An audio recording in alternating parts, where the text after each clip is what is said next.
У эфіры Белсату размова, з вами Віталь Цыганкоў. Напярэдадні сустрэчы Александра Лукашэнкі і Владзіміра Пуціна, якая адбылася пятніцу 28 траўня, шмат было размоваў, асабліва з расійскіх тэлеграм-каналаў, пра тое, што Лукашенка надакучыў, Лукашэнку зліваюць. Але ці на самой справе ёсць у Масквы такія інтэнцыі і навошта ім это трэба?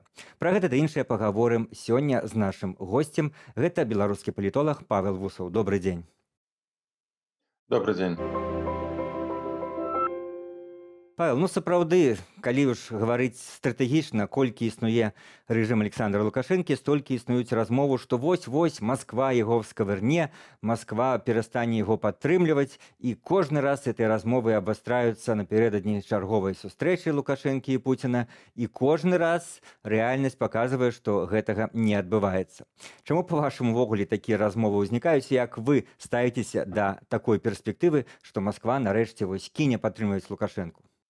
З аднаго боку, гэта размовы, злівы інфармацыйныя, асабліва з расійскага боку, з'яўляецца элементам інфармацыйнага ціску на Лукашенка. І прыгадаем, што такая інтэнсіўная атака на беларускага дыктатара пачалася недзе з 18-19 году, калі амбасадарам у Беларусі быў прызначаны Бабіч, і тады памятаем, што казалася, вось гэты славуты канал Незыгар казаў пра тое, што у Лукашенка інсульт, і гэтая спіраль інфармацыйнага ціску, яна пашыралася, звязаная, мы ведаем, яна была з чым, гэта з змушэннем Лукашенка да падпісання інтэграцыйных мапаў, і як мінімум размяшчэння вайсковай базы на тэрыторыі Беларусі. Фактычна, вось гэтая парадыгма адносінаў, яна засталася. Ціск з боку Масквы ён не змяншаецца, але разам з гэтым гэты ціск не павінен прывесці да дэстабілізацыі ці да дэканструкцыі той палітычнай сістэмы, якая усталявалася ў Беларусі. І ў Маскве, перш за ўсё, у Крамлі добра разумеюць, што асноўным фундаментальным такім элементам гэтай сістэмы, на жаль, для іх з'яўляецца Лукашенка, бо замена беларускага дыктатара нават на нейкага прарасійскага чыноўніка, яна ўсё ж такі здэбалансуе сістэму, што можа прывесці да нечаканых трансфармацый у самой Беларусі, нават у межах інтэграцыйнага працэсу.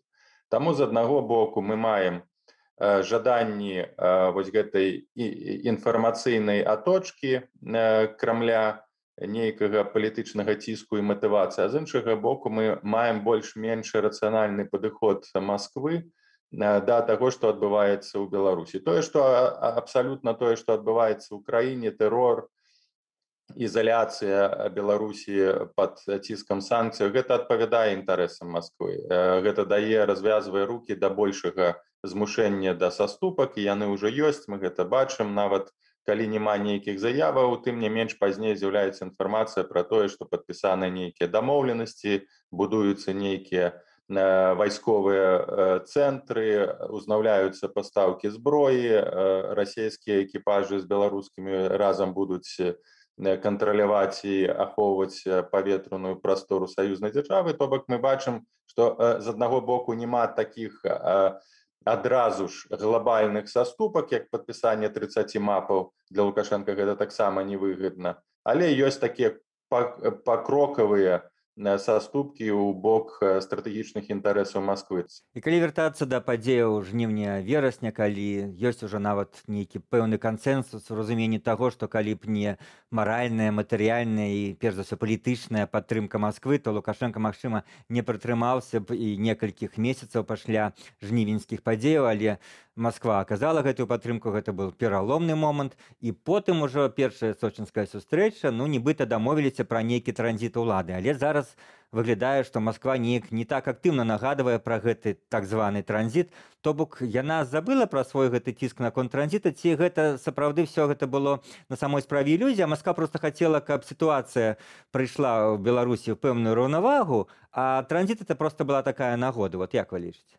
Насамрэч, мы нават не ведаем, да чаго яны дамовіліся. Ці была ўзгадка пра транзіт, так, мы ведаем, што і Венедыктаў, і Лаўроў казалі пра тое, што Масква дамагаецца нейкіх пераменаў, канстытуцыйных рэформаў, Але ж зразумела, што Венедыктаў гэта не Пуцін, і ён таксама выкарыстоўваецца дзеля нейкіх інфармацыйных аперацыяў. Так? Гэта першы момант. Другі момант, безумоўна, калі адбываецца працэс унутранай дэкансалідацыі, то Масква намагаецца заняць нейкую пазіцыю, з якой яна будзе выглядаць так ці інакш у выйгранай сітуацыі. Калі б напрыклад, адбылося разбурэнне сістэмы, то з такой талерантнай пазіцыі збалансаванай яна магла б застацца для беларусаў больш-менш такім партнёрам, бо яна ж таксама казала пра транзіт, пра канстытуцыйныя змены, яна цалкам там не падтрымлівала гэты рэжым, яна была за дэмакратычныя змены. Гэта з аднаго боку. З іншага боку, безумоўна, яны падтрымлівалі сістэму, і калі б і давалі ёй рэсурс палітычны, легітымны рэсурс, знешні палітычны рэсурс, таксама эканамічны рэсурс, дзеля таго, каб паглядзець, ці ўтрымаецца Лукашенко ў ўладзе. Яны ему далі карт-бланш. Утрымаешся пры ўладзе, напэўна, магла быць такая размова. Калі утрымаешся пры ўладзе, то будзем надалей з табой размаўляць. І тое, што адбылося ў Беларусі, калі Лукашенко задзейнічаў усе магчымыя рэсурсы, фактычна, не фактычна, а ў рэчаіснасці скаціўся да маштабнага тэрору, сведчыць пра тое, што таксама Масква магла яму даць развязаць рукі ў стабілізацыі сітуацыі. Адзінае, што можна сказаць дастаткова ясна, што Крэмль не быў зацікаўлены ні ў дэмакратызацыі, ні ў дэмакратычным транзіце. Ён мог распісаць розныя сцэнары, пры якіх, калі Лукашенко не ўтрымаецца ў ўладзе, яны маглі паставіць на пэўныя палітычныя групы, і, напэўна, гэтыя групы ў нейкім кантэксце маглі падтрымліваць, а разам з тым ім не перашкаджала тое, што рабіў Лукашенко у Беларусі. І мы нават зараз мы бачым, што ад таго, што адбываецца у нашай краіне разам з гэтым самалётам, ідзе на карысць узмацнення пазіцый Масквы на міжнароднай арэне. Так вось, напрыклад, расійскі публіцыст Радзіхоўскі, ён лічыць, што любы іншы кіраўнік Расіі, якім бы ён не быў аўтарытарным ці дэмакратычным, яму Лукашенко не будзе патрэбны. Патрэбны ён чыста асабіста Пуціну. Вось, для параўнання, для таго, каб вось, на яго фоне адчуваць сябе такім еўрапейскім палітыкам, які вырашае лёсы. Вот як вы да гэтай версіі ставіцеся, што чыста тут індывідуальны аспект прысутнічае, і любы іншы кіраўнік Расіі, калі Пуцін сыдзе в той ці іншай форме, то ён уже да Лукашэнкі не будзе мець такіх, скажем так, прывязак. Такія думкі былі, калі Медведзеў прыйшоў да ўлады, мы памятаем, быў абраны прэзідэнтам у 2008 годзе. Трэба дакладніць, што Пуцін стаяў яго за спіной даволі моцна у Медведзева. Так. Не трэба забывацца, што у Расіі ўсё ж такі калектыўная дыктатура, нягледзячы на тое, што Пуцін уяўляе сабой такога добрага цара і кансалідуе сістэму. Тым не менш, асноўная базіс гэта так званая група ФСБ КДБ. І ёсць, канешне, могуць быць розныя інтарэсы, розныя сітуацыі, і мы бачылі, як, напрыклад, Бабіч дзейнічаў, калі быў амбасадарам, даволі радыкальна, даволі агрэсіўна, што фактычна пазваляла казаць пра тое, што ўжо ў Маскве прынятае рашэнне адносна Лукашенка. Але знову тут трэба разумець, у якім моманце Лукашенко перастае быць патрэбным для сістэмы Расіі. Калі гэта адбываецца ў моманце палітычнага транзіту ці зменаў, так, у Беларусі, калі, як я ўжо казаў, калі будзе пагроза, што ў момант, той момант, калі Лукашенко сыдзе альбо яго прыбяруць, сістэма не будзе кантралявацца, і гэта прывядзе да дэмакратычнага транзіту і зробіць сітуацыю і развіццё палітычных падзеяў у Беларусі непрадказальныя, то змена ў такіх абставінах даволі рызыкоўная. Менавіта, магчыма, таму Лукашенка падтрымалі пасля выбараў 2020 году.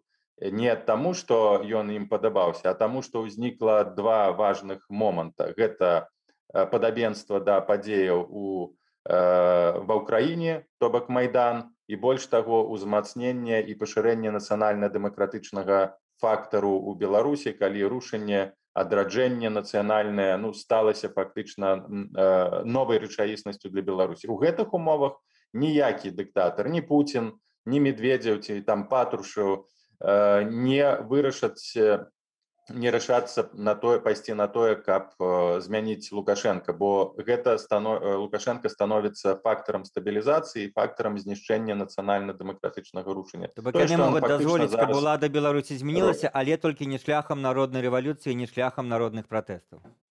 Так, абсалютна. Калі вось будуць гэтыя гарантыі, тады застанецца з аднаго боку аўтарытарная сістэма, скіраваная на Расію, тады пры гэтых умовах, безумоўна, могуць адбыцца змены ў Беларусі. Кажаце, што Лукашенко яшчэ напярэдадні сустрэчы з Пуцінам казаў, што, вельмі агульна казаў, што будзе ісці размова пра эканоміку, так сказаць, што гаварыць там пра таваразварот, што тут прэзідэнты могуць вырашаць. Але прэзідэнты могуць вырашаць менавіта то, пра што пішуць каментатары, што Расія, так сказаць, нацэлілася на здабыццё, на прыватызацыю, нейкі захоп, розныя словы ўжываюцца, беларускіх прадпрыемстваў. І тут таксама пастае пытанне, наколькі гэта ввогуле страшылка, наколькі гэта міт ці это рэальнасць, паколькі гэтыя прадпрыемствы прыносяць толькі страты беларускаму бюджэту. Канешне, яны для Лукашэнкі важны, он ніколі не дапускал іхнюю прыватызацыю проста з-за палітычнага кантролю. І ў гэтым сэнсе, ці сапраўды Расія так хоча забраць гэты МАЗ, БелАЗ і ўсё астатняе, каб яны ім прыносілі страты, ці для чаго? Вот наколькі вы гэтую небяспеку ацэньваеце, дзе тут міф, а дзе рэальнасць?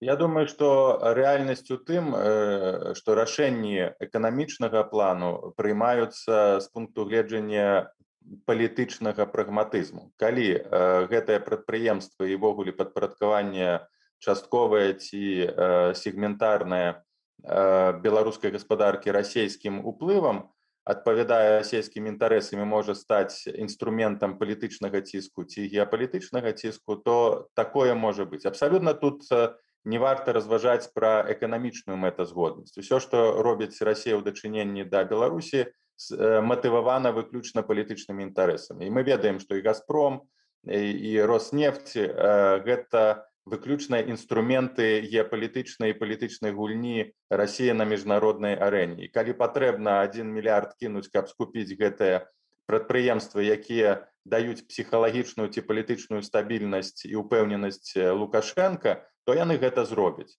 І неважна, колькі гэта будзе каштаваць, ці гэта стратнае прадпрыемства, ці гэта не стратнае. Тут выключна меркантыльна-палітычны падыход, які не базуецца на эканамічных інтарэсах Расіі. І адсюль сыходзіць, што Лукашенко, разумеючы гэта, ніколі іх не аддасць?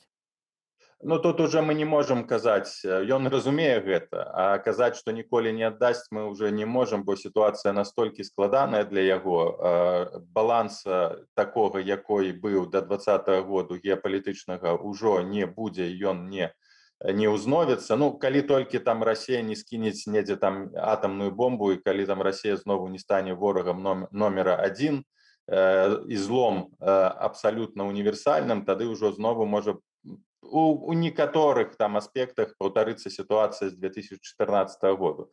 Але гэта цуд будзе абсалютна для Лукашенка, каб выйсці з гэтай складанай, абсалютна тупіковай сітуацыі для яго. Таму будзем разважаць, сыходзячы з той сітуацыі, якой ён апынуўся на сённяшні момант. У бліжэйшы час, безумоўна, стварыць раўнавагу паміж уплывамі Расіі і уплывамі Захаду яму не пад сілу, яму не ўдасца. Гэта азначае, што трэба нечым расплочвацца за тую падтрымку эканамічную, палітычную, якую аказвае Расія Беларусі. А плаціць за гэта прыйдзецца альбо прыватызацыяй прадпрыемстваў, альбо тымі абсалютна ўжо вядомымі формуламі: вайсковая база, расійская вайсковая прысутнасць у Беларусі, інтэграцыя ў межах вайсковай стратэгічнай супрацы, альбо славутая 31 мапа праграмы па інтэграцыі. Дзякуй, Павел. Пра пэўныя міфы і стэрэатыпы наконт беларуска-расійскіх дачыненняў мы гаварылі з беларускім палітолагам Павлом Вусавым. З вамі быў Віталь Цыганкоў. Заставайцеся з Белсатам.